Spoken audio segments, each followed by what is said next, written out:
Welcome to the Valentine's Day edition of the PFF Forecast.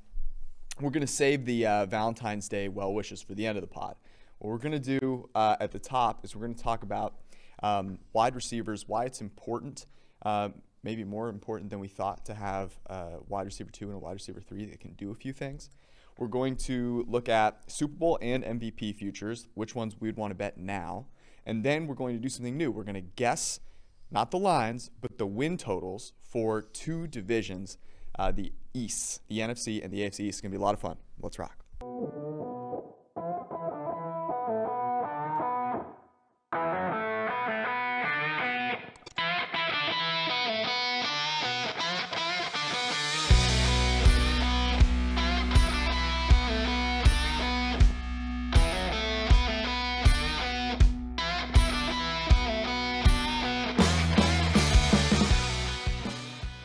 All right. Happy Valentine's Day. Thanks, man. It's 20 degrees outside. It's awesome. So the warmth is exuding only from inside. I got some actually tweets. I said snow sucks, and I grew up in Minnesota. I know, You know that snow sucks. I've slipped and fallen on the ice before, a number of times. It's a long way down from 6'3", by the way. I've backed my car into snowbanks before. And granted, yes, there is this thing called skiing, okay? We get this. But it's so asymmetrical. The shit you go through to deal with snow is nowhere near worth any of the benefits you get from snow.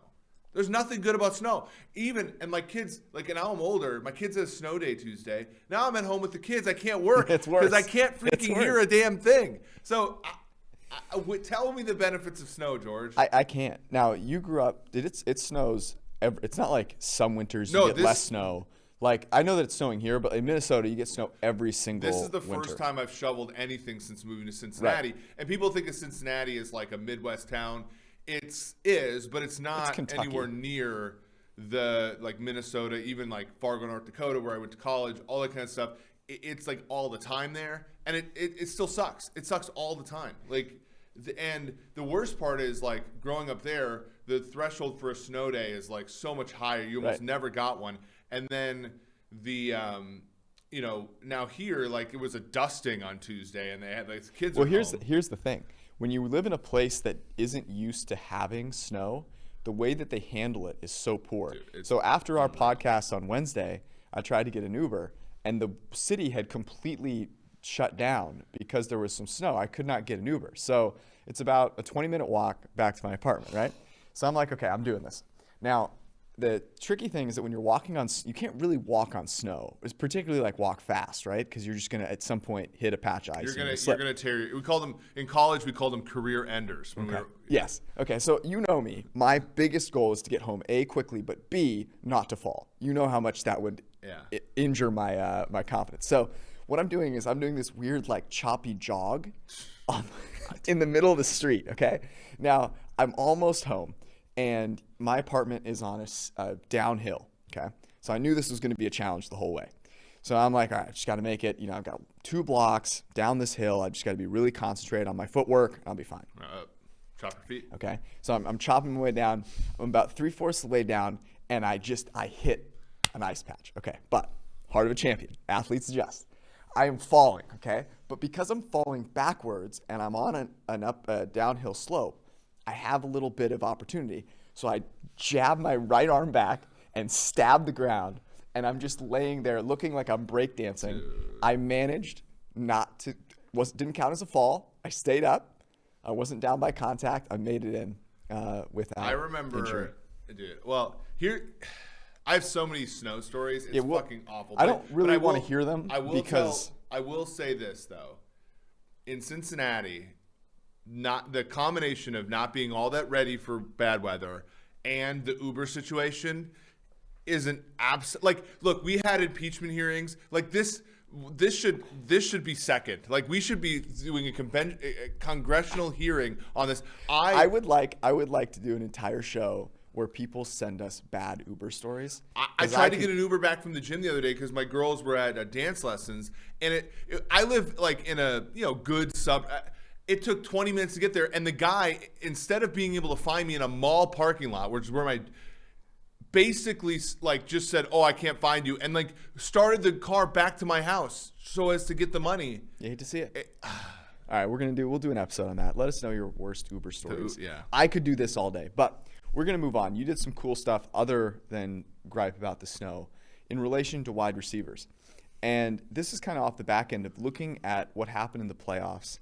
And you saw the Seattle Seahawks, a team with 2 really good wide receivers. You saw the Green Bay Packers, a team with 1 really, really good wide receiver. You saw the Kansas City Chiefs, a team with 2 really good wide receivers, end up faltering in the playoffs. And so you kind of looked at the fragility of wide receivers, and it was really interesting. Why don't you give us a little overview of what you found? Yeah. Yeah, it was weird because we had always seen in our data that wide receiver play was important. It was always pushed back on a little bit. There are people we respect who I think disagree with us there.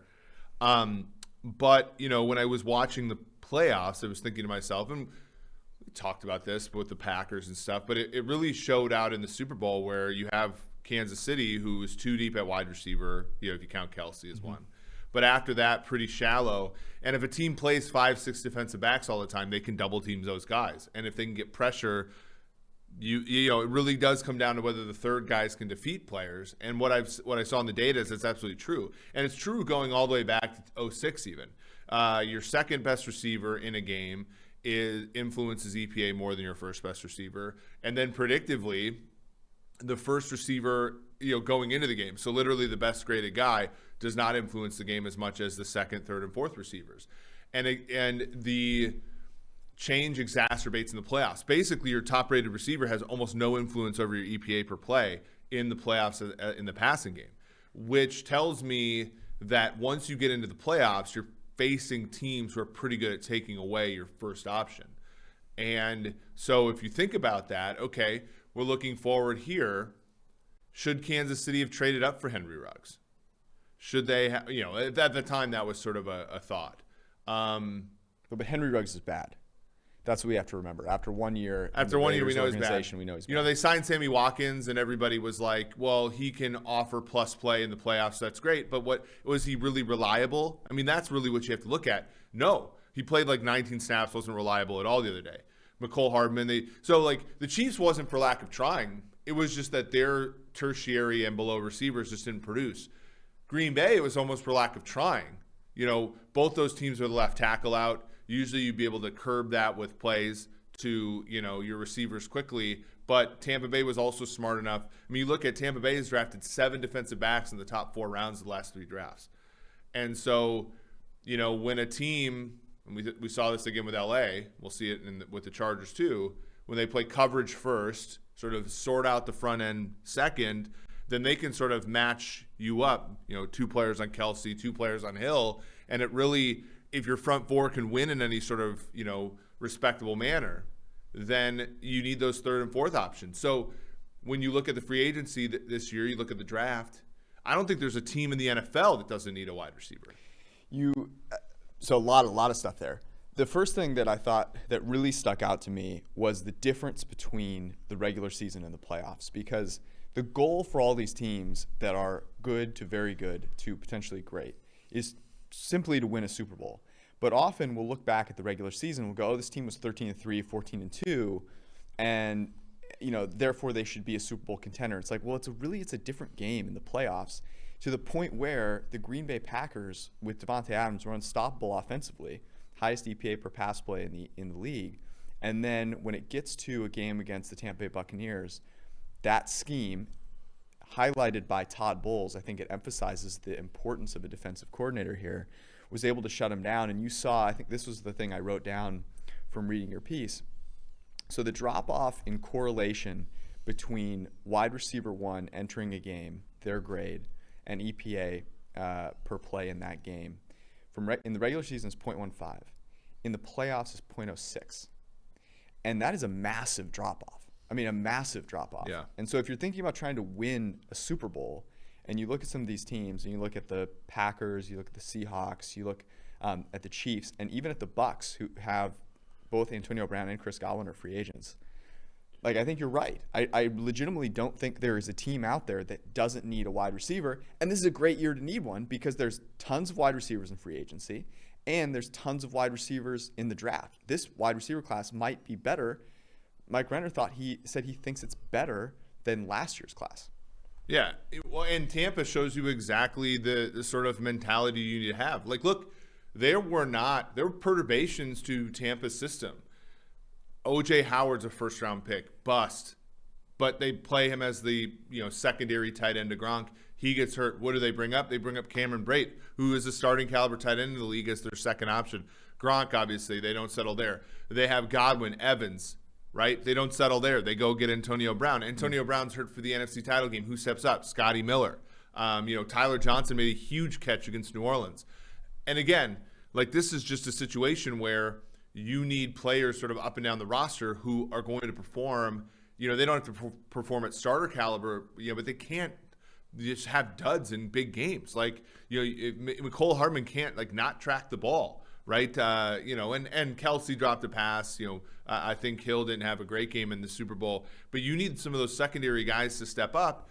And, you didn't see it in the Super Bowl. You did see it a little bit in the AFC title game with Hardman having the long catch or long run and the touchdown catch. You saw it last year with Sammy Watkins. But for the most part, and you didn't see it in Green Bay. Like, in the divisional round, what happened? What foiled that theorem? Well, it was Aaron Donald getting hurt. So the Rams could scaffold their coverage and worry about the front four, but when you don't have Donald, obviously that foils everything, and you can't get the pass rush, and then guys have time to get open. Again, in the previous weekend when it was Metcalf and Lockett, they could get that pressure because Donald was healthy, and the Seahawks kind of run a crappy sort of protection scheme. You get in the NFC title game, and there's just nowhere for Rodgers to throw. You look in the red zone, he tried to throw to Adams 6 times, and it's just none of those secondary guys could step up. Well, you need more outs on offense. I think what we're learning, and I was trying to think about why this would be the case, and we have seen teams move to much lighter defensive personnel. I mean, the Chiefs are a really good example of that. They play dime and nickel at an extremely high rate, and now part of that is because their linebackers can't cover, but teams are figuring out that defensive backs are going to help your pass coverage far more than a linebacker will, and that's huge.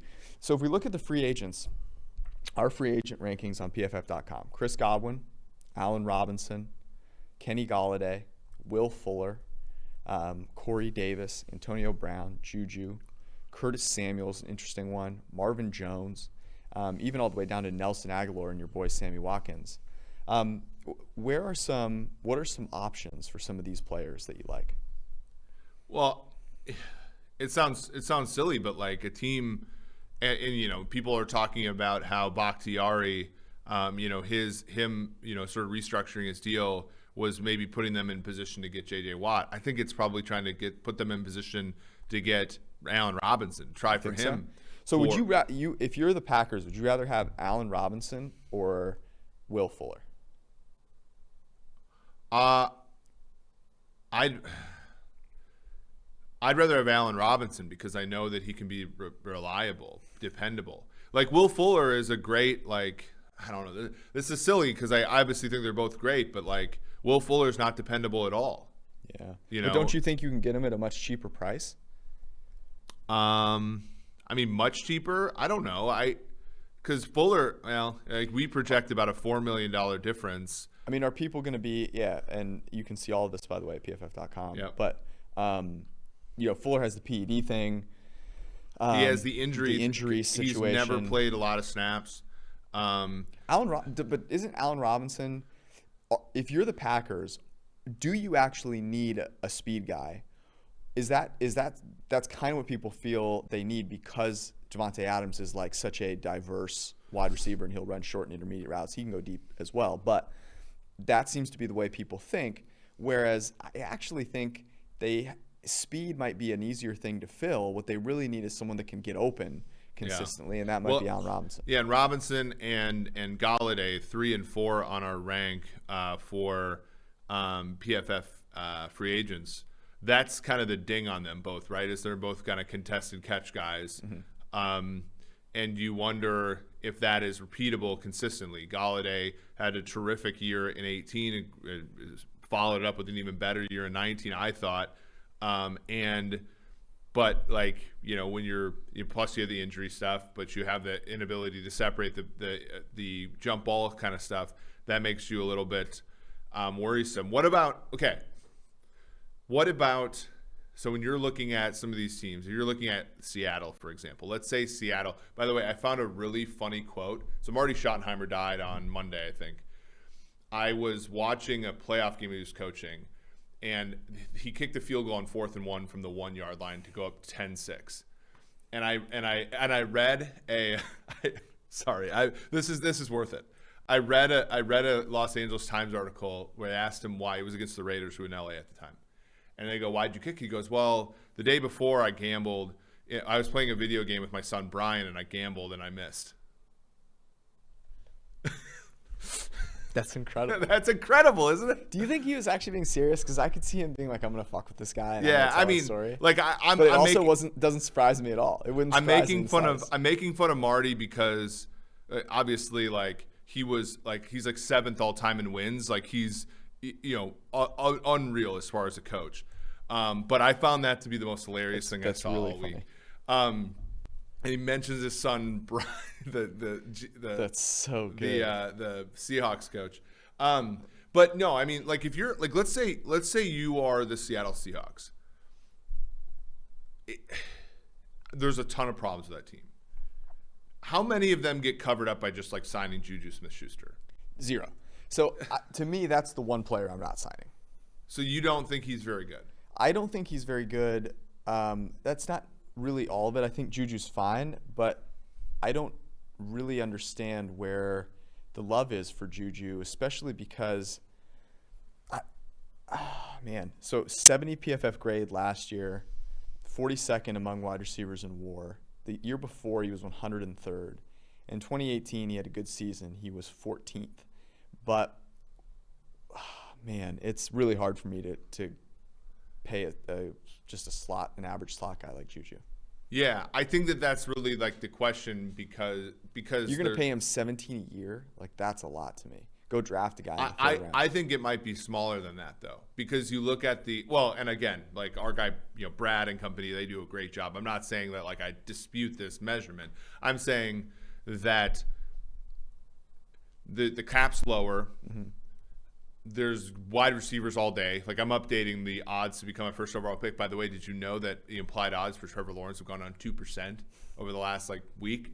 It's incredible. And I look at all the wide receivers: Smith, Waddle, Jamar Chase, probably the best of all of them. You got a few more trickling down there. I think some teams believe they can. And look, like last season, Robbie Anderson was number 2 ranked wide receiver, and he got basically nothing. Mm-hmm. So this might be a situation where people maybe rightly think, look, I'm not going to pay for a star wide receiver. I'm going to pay for depth there, like thinking maybe they know that what we've just figured out all along. And maybe that suppresses the price of all but the Godwins, Robinsons, and Galladays, and maybe Fuller. Like, right? Like there's a cliff. Like, what did we think Robbie Anderson was going to go for last year? Probably 15, 20? Yeah, that's a great point. And now he had some personal stuff, too. I'm curious, do you think Antonio Brown goes back to Tampa Bay? I got to think so.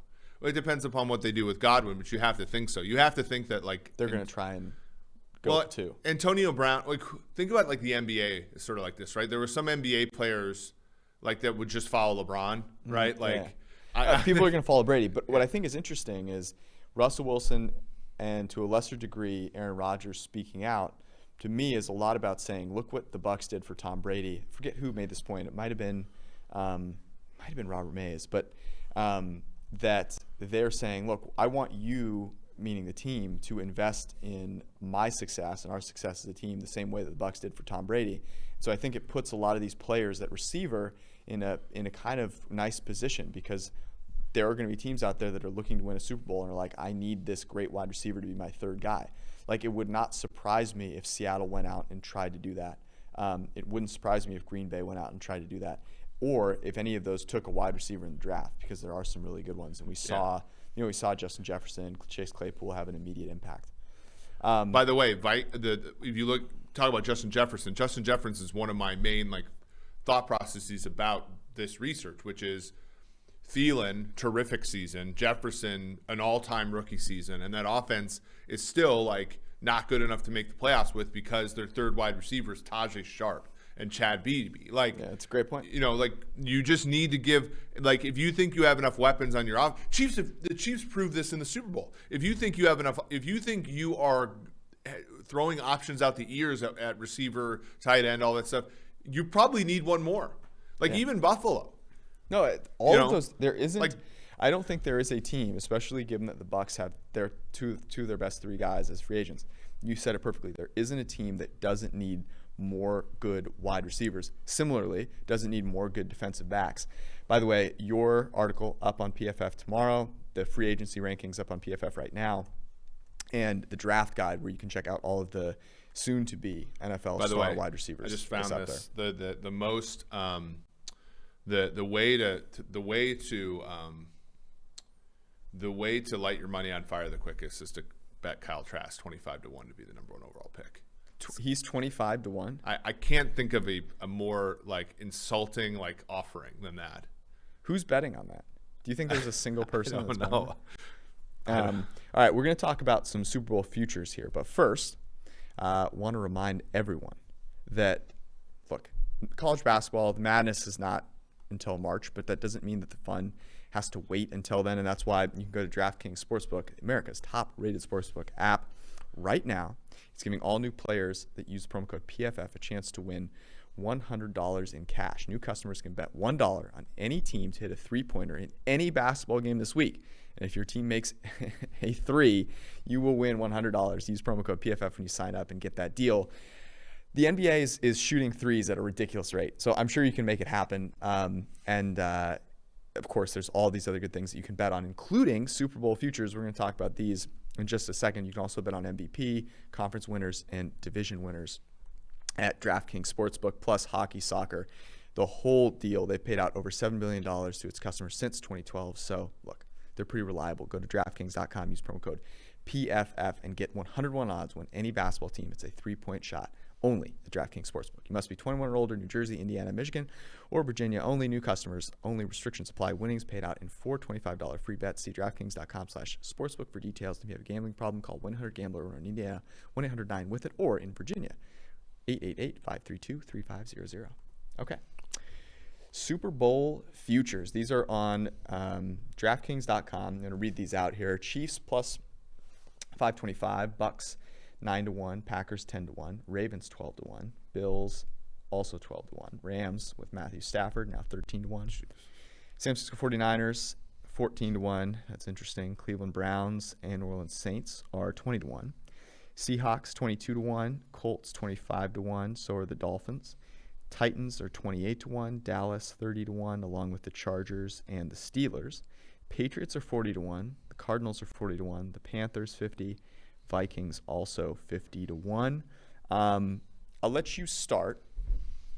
Give me a couple teams, or give me one team that really stuck out to you first, and then we'll go from there. Yeah. Well, so first off, the Bucks prior to the game Sunday were 12-1. Now they're 9-1. Packers were 9-1. Even after the game the other day, have gone to 10-1. Chiefs 550 going into the Super Bowl, 550 after. Now 525. So I'll say this. I think the Chiefs' number's way too short. Yeah. I think I don't think the Chiefs will be a good futures bet for the Super Bowl for another 5 years. They'll always get this tax on them. Plus, they have, if you look, what I think is interesting, if you look at the top teams here, I mean, you have the Bills, okay? The Bills are there, and you have the Ravens. But if I'm looking at teams that could potentially get Deshaun Watson, I'm thinking about some NFC teams. So the Chiefs do have an opportunity to not, to get one of the best quarterbacks in the NFL into the other division, which makes it harder for those other teams. But I agree with you. One of the teams in this group that I did highlight were the Packers. Not only did you mention that move, I think the Bucs winning the Super Bowl, that helps people, take people off the Packers' scent. And I think the Packers would be naive not to look at what the Bucs did and say, why not us? I mean, really though, I don't think Aaron Rodgers deserves to be treated as, a quarterback that can't do what Tom Brady did. But it's a simple fact that Tom Brady had more to work with at wide receiver than Aaron Rodgers. He also had a coach that was willing to humble himself and acquiesce to what Brady wanted at a number of times. Yeah, right? but I don't think that LaFleur is lacking in that. I think they're simply lacking in the ability to be diverse offensively. What was LaFleur going to do? Go play receiver? No, I agree that their scheme wasn't great, but it evolved a ton. I don't think they're. Yeah, it evolved a ton from year 1 to year 2. And I think there will be some evolving in year 3. Anyways, at 10-1, if I were to pick one of those favorites, I think that is the one that I would bet on. I'm not touching the Niners at 14-1. That seems like a built-in Deshaun Watson is going there price. Yeah. Here's what I'll say.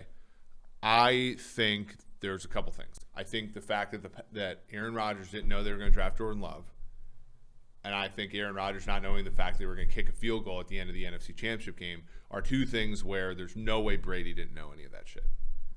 That's my. Well, and Brady made the call to go for a touchdown at the end of the half. Yeah, that's what I'm saying. Contrast to Green Bay. So that's my thing. Okay. But here are a couple long shots that I do like. Okay. Let's see how many of these I also liked. I like Carolina at 50-1. Oh. I think that's a possible Deshaun Watson the art smock destination. Also, keeping Joe Brady is a big deal. I don't think it's a possible Deshaun Watson destination. Okay, but if it is, it's clearly a good bet. I agree.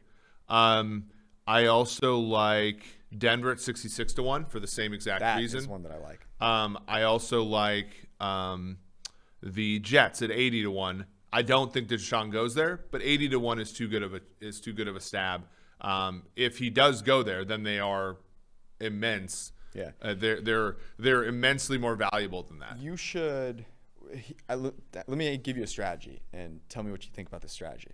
So, as the Deshaun Watson news is going along, if I feel that there are a couple teams, or it's been whittled down to a couple teams, I may go bet on a Super Bowl future if it hasn't moved, because that might be a market that lags behind that news, and I think he's good enough to make a huge difference. For example, if there is any reason to believe that it's down to like the Niners and the Broncos, I'm going to go bet both of those teams to win the Super Bowl, right? Yeah. What do you think about that? That's what we did. I mean, when we found out that Brady was close, I mean, that's like the whole thing, and like that's how you sort of build a bankroll on some of these, which is like, they're going to offer some props, they're going to offer some odds for teams, and like if it gets down to two of them, just bet both of them. You're talking about betting a little bit to win a lot. Yep.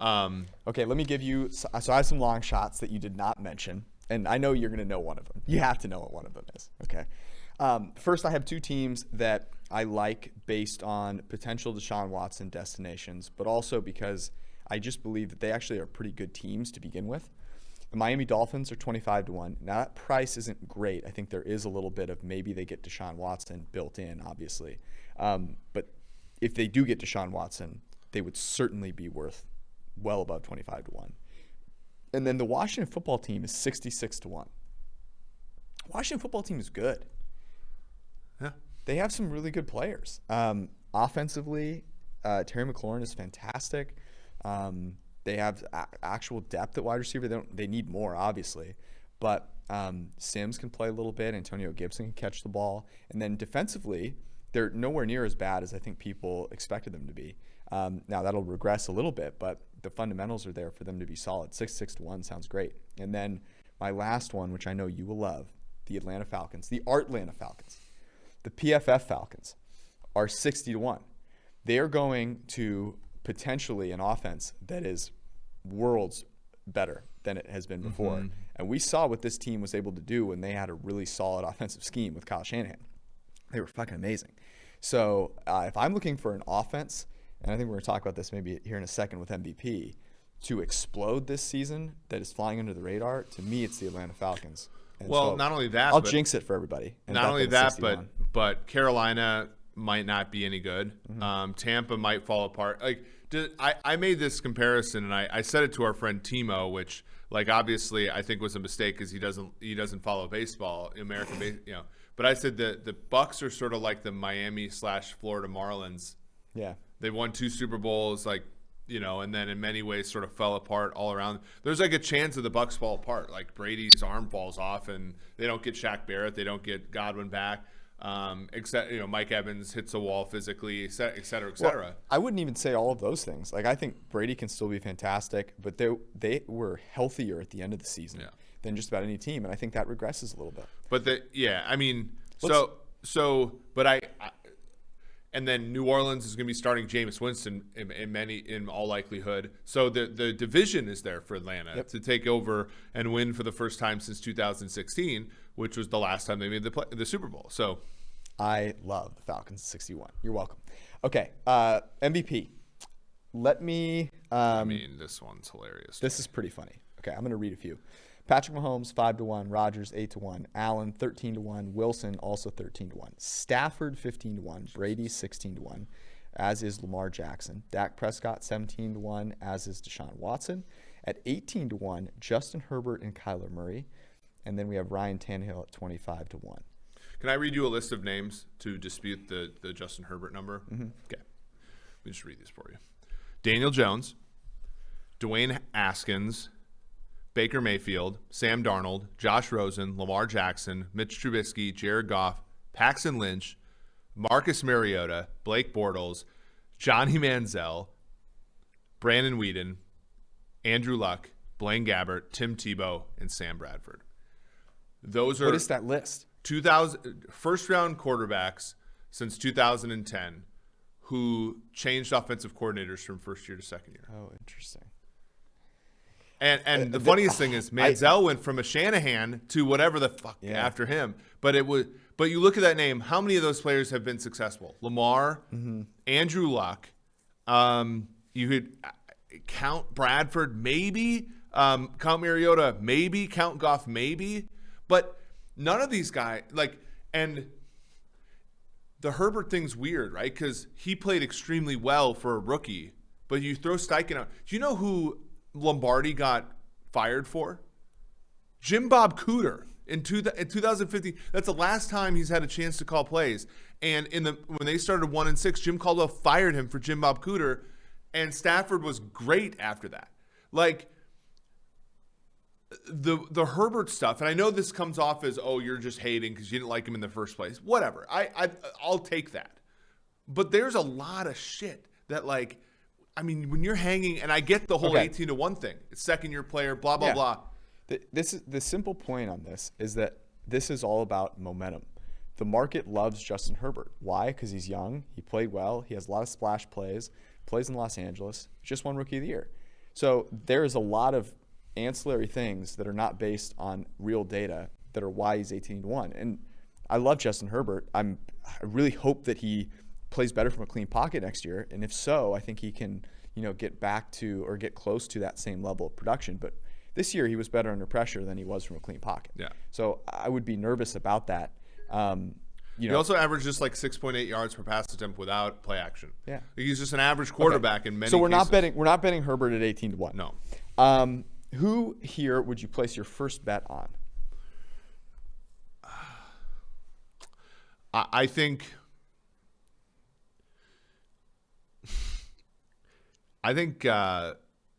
Lamar at 16-1 is a pretty good play. Okay. I have my first bet would be on Deshaun Watson at 17-1. Now, there's a couple of reasons that you might not like it. He's, likely to either move, could potentially be sitting out, or be forced to stay in Houston. But to me, Deshaun Watson is a no-brainer from a narrative standpoint if he plays well. Because he's been in the news, people will be talking about him. And if he picks the team he goes to, they'll probably be a pretty good team. So, for example, if he goes to San Francisco and they win that division, MVP. If he goes to Denver, let's say he goes to Denver or Las Vegas. And they win that division. Denver currently 15-1 to win that division, by the way, which is a great bet. So 17-1, I really like Deshaun Watson. I also, at 17-1, like Dak Prescott. Dak Prescott was incredible. And they had so much bad luck in those first few games. Obviously had the injury. Now he has to come back from the injury, but that was a long time ago. And then my last one that I like as a long shot is Matt Ryan. Matt Ryan is 100 to 1. See, that's too low for me. That's a really good That is ridiculous to me. He is below Derrick Henry. Derrick Henry, Trevor Lawrence, Sam Darnold, Cam Newton, Dalvin Cook. Tua is 50 to 1. Matt Ryan's the official PFF pick. Go bet Matt Ryan and the to win MVP and the Falcons to win. Well, the Falcons currently so they just put these down, which is why I'm looking. The NFC South, the Falcons are 11 to 1 to win the NFC South. Go get it. Gestures at everything, I feel like is the phrase here. All right. How are they the worst team in the NFC South? They're not. That's ridiculous. Okay, let's take a look at. We're going to guess some win totals here. So let's actually do this. Let's go. We said we were going to do 2, but let's start with 1, and let's go with the NFC East because we've talked about them a little bit here. I think the NFC East will be really interesting. So a couple things to note. You mentioned this before the show. There could be 17 games this year. Okay. It has to be voted on. That will obviously change win totals. That's why they're not out there. We're doing this as if there were going to be 16 games. It is interesting also, and this is one stat that I wanted to throw out here. Lee Sharp called this out. 11 teams won 11-plus games last year. It has been 7 teams to win 11-plus games for the 5 prior years. And I wonder if that impacts win totals at all, in that maybe there'll be more barbell as opposed to, concentrated, and that might offer some value. If you just look last year, win totals added up to 262.5 wins, depending on where you look. I got these from William Hill. So that's 6.5 games more than can possibly be won. So you'll mention, as we go through this, we'll probably talk about liking more unders than overs, and that makes sense because the market likes to bet overs as opposed to unders, and that's why those lines, don't add up to 256. All those half games and everything too. Yep. Okay, so let's. What order do you want to do this in? How about we snake through? So Okay. let's do Dallas, Washington, New York, Philly, and Okay. I'll do Dallas first. Well, And yeah, then- but let's both give our predictions for each team. That's what I'm saying. Yeah. So I'll do Dallas first, Okay. and then you can follow back. I think Dallas's win total should be 8.5. God, we need to spend less. We don't actually spend as much No. time together as we used I to. know 'cause we were we're not in the lamenting about office. that earlier because we're no one's in here. This is our time to hang out. It 8.5. What do you was think? 10 last year. I put 8.5 as well. I put 8.5. I said maybe it could be 9. I then remembered all of the bad You things remembered about the that time. team. Yeah. And how bad that division is, that I expect the Washington football team to continue to be decent. The NFC East plays the AFC West this year. That's also why I put it down a little. Yep. No, I'm with you there. Are they the favorite to win that division in your mind? They are. I have them with the highest win total. Yeah, they are also the favorite on DraftKings by a decent amount. Okay, now the next one is New York. You go first. The New York Giants. They were 6.5 last year. I put them at 6.5 this year. I did too. This might end up being boring. I will. By the way, I will take the limit, please. I would take the under for the limit, please, and thank you. At 6.5. Yes. Yeah. They didn't even get. Well, what did they get? 6 and 10 this year, and they were supposedly reborn under.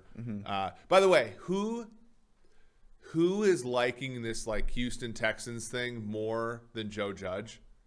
Yeah, that's a good point. All of the rah-rah, he's a mainstream. The Overton window for Joe Judge's stuff has been shifted so far. He's a mainstream Yeah. Anyway, the New York Giants. I thought this was interesting. They were 5-5 in one-score games. They played 10 one-score games. they were 5-5, so they were 1-5 in separator games. So if you 2.5, so they're really a 3.5 win team fundamentally. Mm-hmm. Yeah, that's an under bet waiting to happen, please. Right. And if they give us 6.5, I mean, Taking it. Next up, you said the Eagles. go for the Eagles. Yeah, It's you. I'll take 5.5. God damn it! This might be more boring than we thought. I put 5.5 too. This is not fun at all, I guess. I think we'll differ on Washington given what you said so far. Okay. 5.5. Let's talk briefly about the Eagles. Are you assuming that Carson Wentz is no longer there? I'm assuming Because if Vegas puts a 5.5 out there, I'm betting under. Because I know the simulations almost always take teams like this year's Panthers, this year's Jags, and this year's Washington. So that one went over. But a lot of teams that are like, in that 4.5, 5 range for win totals, like I do think simulations overvalue those teams because of the noise. And generally speaking, like bad teams, like just lose football games. Right. I wouldn't be surprised if this closed at 5 flat. After all the news comes out, like they're just going to be a bad football team. I'm really concerned about the Eagles being really terrible, and that I hate saying that because I actually think Jalen Hurts with the right setup could be good. And I'll say this: I think I'm disappointed that will happen to Jalen Hurts. It's tough because Sirianni does not he doesn't instill confidence in me. If it were 5, I would really be looking for ways to bet over. I do believe in Roseman and Lurie and them being shrewd. I know they're getting a lot of shit, but I actually do think they're pretty sharp. Carson Wentz was a disaster last year, an absolute disaster. 29th out of 32 in grade from a clean pocket. He had the worst negative grade rate in the NFL. It was terrible. So it's interesting because the narrative was that they were going to get a first for him. And now it's not looking as though that was the case at all. No. It's not looking great, Bob. And it's not looking good for Chicago either. The fact that's what would you give for him? The current thing where they're talking about like 2 2s, I think you could go. I would maybe go there. Yeah. I would make the Eagles take a significant amount of his money though. Right. I was going to say this. If I were the Colts, I would give up. I guess I would give up 2 2s if the Eagles were paying for him.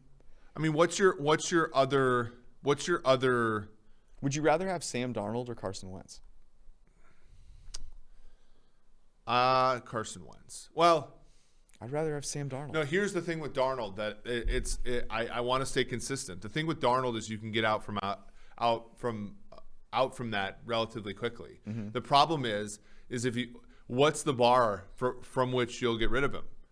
Because at some point, this team, which has been reeling from the Andrew Luck retirement for a while, this team has to eventually pick a long-term option at the QB position. And unfortunately, they've been good enough where they've been safely away from that draft slot for a long time. Mm-hmm. So the Wentz thing at least ties you to that.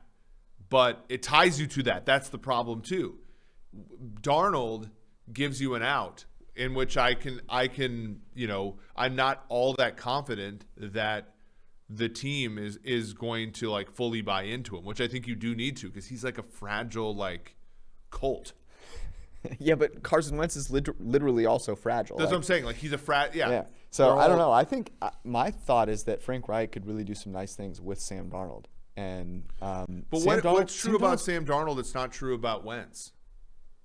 Got mono once. Yeah, I mean. Yeah, I guess. Like I don't see there being a marked difference between the two, which is part of the issue. Now, interestingly, Philadelphia on the betting markets is currently second most likely team to win the NFC East, which I categorically reject. That's hilarious. That's absurd. The Eagles' left tail is so big. Like, what could the Eagles do right now to get themselves in position for this? I mean, they could. They basically need the whole division to shit themselves like they did last year. Yes, or they get a quarterback. Now, the nice thing about their situation is that they have Jalen Hurts and they have a high pick. I'm going to use the Big Short quote. With what instrument, Michael? They don't have. It's a great quote. They don't have a top 3 pick. Yeah. Trey Lance, I'm sorry, Trey Lance is not a start week 1 guy. He played one freaking game this fall. He played at Fargo State. He's not like he's go off. Go off. I like Lance as like a talented guy, But I like them bringing in Lance. But that kind of him doesn't and help them Hurts. win the division this year. Agreed. But 5 games is low. Okay, Washington football team. I have them. And they're like 80 million or whatever above the cap. Right, It's that's ridiculous. a problem. Washington football team, they can't cover. Washington football team, I have at 7.5 wins.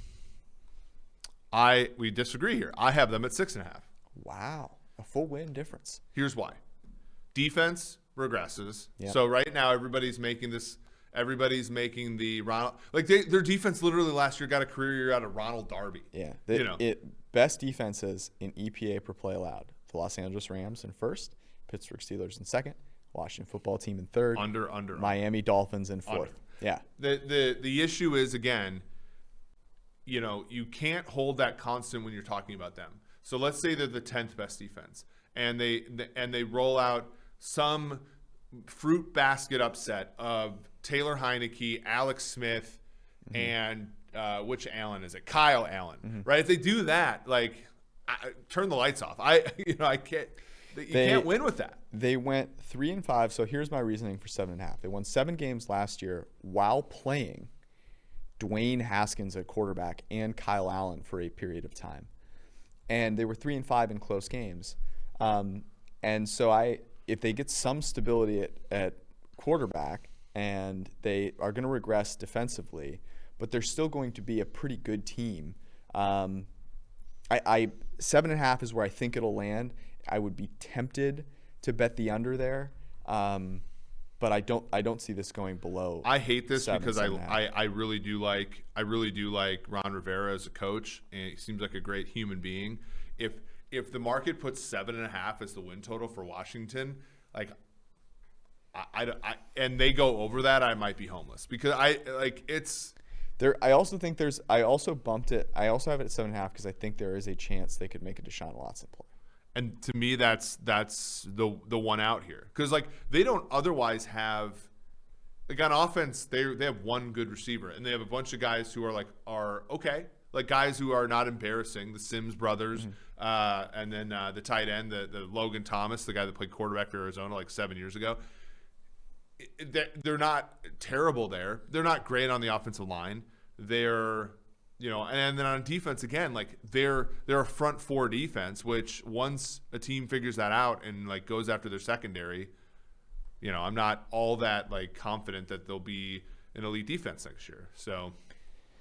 All right, this was kind of fun. I like the little disagreement there at the end. We're going to do, because we had futures, we only did one division. We'll probably do 2 at a time going forward. We're going to try and do interviews on Wednesdays. We'll do some more betting stuff on Sundays, and obviously start talking about the draft a little bit more as we get closer to our mock draft, which is coming up. A reminder, go to pff.com.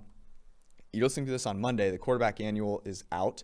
You can go get that if you have an Edge subscription. If you don't have an Edge subscription yet, go get one. Free agency board is live, has J.J. Watt on there with analysis and everything else. And, of course, the draft guide is up there. So go get all the good stuff that you need to sustain, because honestly, there's not a lot else out there. Okay, No, not a lot else. I am embarrassed to say that I watched an FCS game on a stream That's on Periscope yesterday. We did win though. I mean, it was nice, but there's fan-controlled football.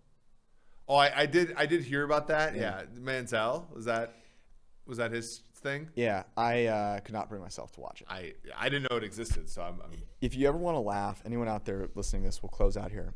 If you go on Instagram, if you have an Instagram. Johnny Manziel does these podcasts with this guy. He's a decently well-known podcaster. I can't remember his name, but go find him. Just go to Johnny Manziel's Instagram and you'll see some clips of him.